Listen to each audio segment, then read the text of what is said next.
TIAA is on a mission. Why? Because 54% of Black Americans don't have enough savings to retire. So in collaboration with big-name artists like Wyclef Jean, TIAA released Paper Right, new music inspiring a new financial future. With 100% of streaming sales going to a nonprofit that teaches students how to invest.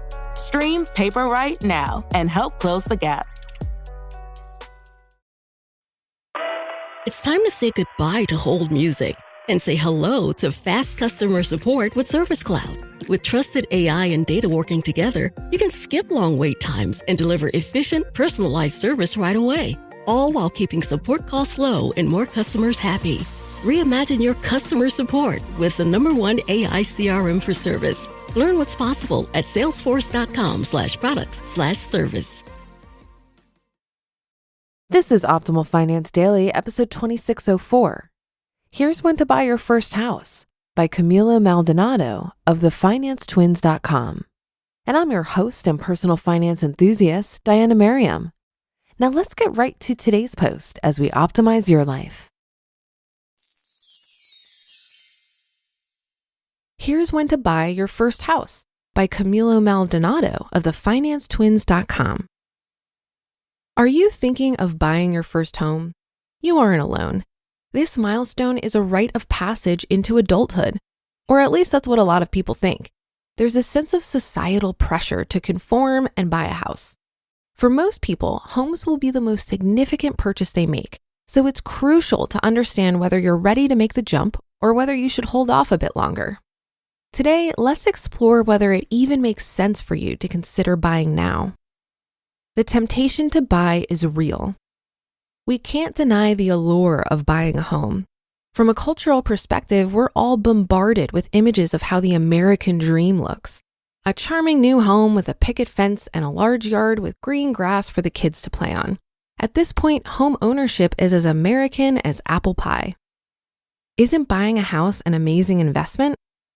A person's home tends to be their best investment over their lifetime, but the reason why might surprise you. It's not because real estate is the best performing investment class. The stock market has historically outperformed housing prices. However, homeowners tend to hold their investments for a very long time and don't try to sell whenever the housing markets are up. Remember what we told you about trying to time the market. Hint, don't do it. Everyone says buying a house is a no-brainer. I mean, who doesn't want to build equity for themselves instead of making it for their landlord through rent payments? The problem with this line of thinking is that it assumes that paying rent is a waste of money. The truth is that unless you view a roof over your head and a safe place to sleep as a waste of money, then paying rent is not a waste at all. For those of you who are on the fence, there are some essential factors that you should consider before going house hunting. Does buying a house make sense for me? Is your social and domestic situation stable? If you're planning to purchase a home with a spouse, significant other, or friend, you need to be sure about the relationship. People and relationships change over time, and you can't predict the future. But if you aren't confident about the relationship, then now is probably not the best time to buy a home with that person. The cost of buying and selling a house over a few years will likely end up costing you more than if you had rented. Alternatively, if you and your partner are hoping to very quickly expand your family, then jumping into that one-bedroom house isn't the right move. Before buying, you also want to be as sure as possible that you like the neighborhood, city, school district, etc.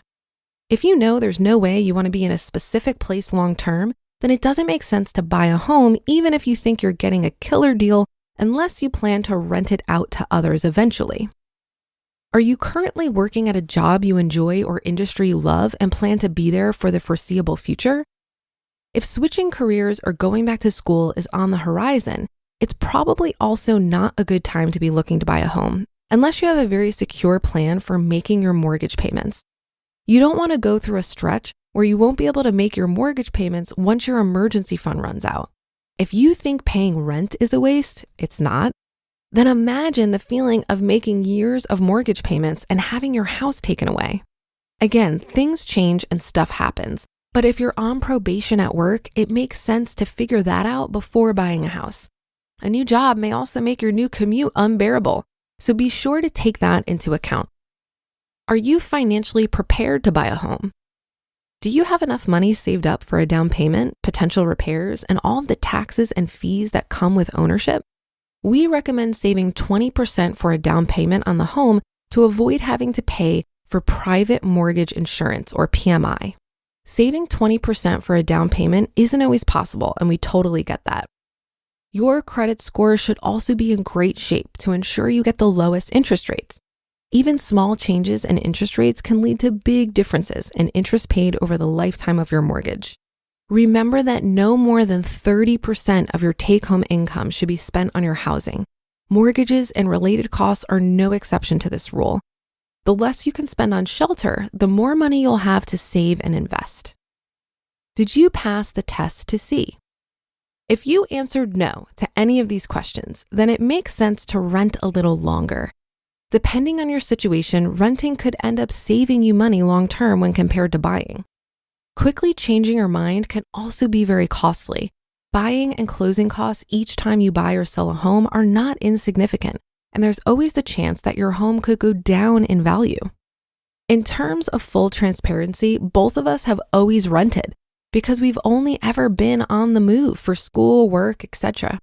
Our geographic uncertainty meant we've always ruled out buying. We have tons of friends who own their houses, and that's okay too. You have to do what's right for you. Lastly, just because you're renting does not mean you have to cram the family into a small one-bedroom apartment. You can still rent a spacious 4-bedroom house with that large yard you've always wanted. Just make sure it fits into your budget. It's okay to rent for a few years while you figure out if that new job or neighborhood is the right one. The most important thing is making sure your social, professional, and financial lives are all ready. It's better to delay and make the right decision than to rush and make a choice that's tough and costly to unwind. You just listened to the post titled, "Here's When to Buy Your First House" by Camilo Maldonado of thefinancetwins.com. I think buying a home is a very personal decision, just like choosing to go to college or have kids. While many people believe that home ownership is a part of the American dream, remember that the American dream originated as an ideal where every person has the right to pursue his or her unique version of happiness. In other words, pursuing the American dream doesn't require home ownership. I think it's worth really questioning if buying a house is right for you based on where you are in your financial journey. In my case, I bought my house as a lifestyle decision after I was debt-free and investing heavily in retirement vehicles. And while I don't look at my primary residence as an investment, I was house hacking for about 2 years with a roommate who covered 90% of my mortgage. And I do plan to rent this house out in the future. Home ownership has high carrying costs. And if you need to access the money you have locked up in equity in your home, you either need to sell the house or take out a home equity loan, which creates more risk. I recognize the risk of home ownership and so really only considered it after getting other financial goals out of the way, like getting out of consumer debt, fully funding retirement vehicles, and building up a solid emergency fund. If you're worried about your credit score or being able to part with a 20% down payment, maybe it's just not the right time yet. And that should do it for today. Have a happy rest of your day, and I'll see you on the Tuesday show tomorrow, where your optimal life awaits.